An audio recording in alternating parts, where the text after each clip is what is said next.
Pinakuluan. So, dinadala na yan dito, sir, kulo na. Opo. Guys, sotanghon, samgyup dito sa Quiapo. Ito.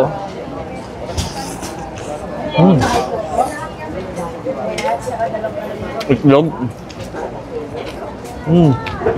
So guys, nandito tayo ngayon sa Quiapo at titikman natin yung sotanghon dito. Hello sir, ano pong pangalan ng ano niyo sir? Ng Aling Waway po.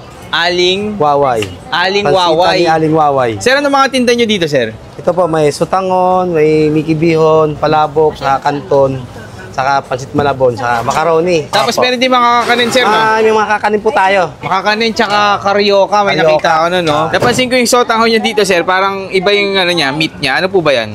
Sangyup beef po sir.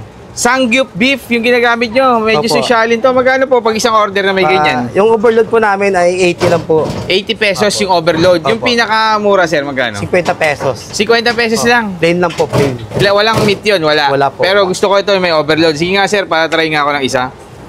Anong oras kayo sir open dito? Mga 5 po. 5 ng umaga? Opo. Ayun, okay. So meron siyang itlog din nakasama. Kasama po yun sa overload. 5 AM. Hanggang anong oras yan sir? Yung, Hanggang 8 po. 8 ng gabi? Opo. Yun. Ano yun sir? Gulay? Gulay po. Gulay, itlog, tsaka yung sangyup na beef. Tapos, ito yung sabaw nyo, sir. Ito yung soup niya. Ayan yung soup. Grabe, oh, solid. Yun. Yan na yun, sir. 80 pesos Opo. yan.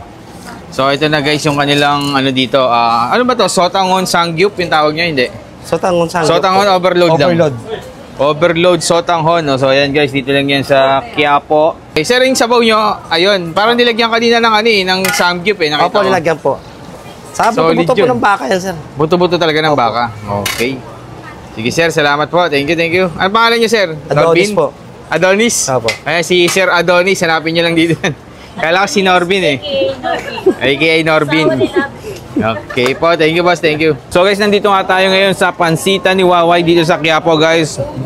Siyempre kasama pa rin natin yung ating Grain Smart Rice Coffee. So, dito nga guys, kakaiba kasi yung ginagamit nilang beef dito is yung ginagamit sa samgyeopsal. Ganun sila kasosyal dito.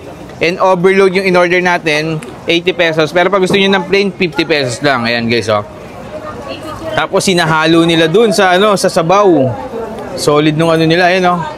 Nakain ko na kasi yung iba, ayan oh. Pero ang dami niyang samgyeopsal kanina. Tapos may itlog pa, nakain ko na rin. So tikman natin guys yung sabaw nung ano nila. Sarap. Wala pang timpla-timpla to guys, pero pwede nyo rin itong timplahan eh. May mga panimpla dito. So tikman natin itong ano, sotanghon nila.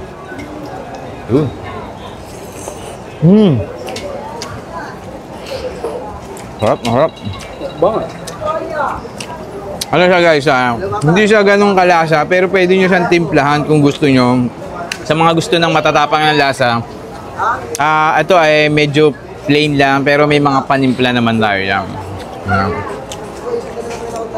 So kung gusto mong timplahan, kung gusto mong medyo maalat, damihan mo yung ano, panimpla. Pero ito, sakto lang sa akin. Hindi kasi ako masyado mahilig sa mga ano, mga alat.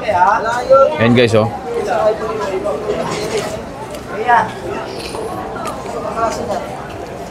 ₱80 lang guys. Harap. 5 AM, open na sila. Ayan guys, dito. Ayan si boss. Bossy. So yun lang mga food trip, thank you.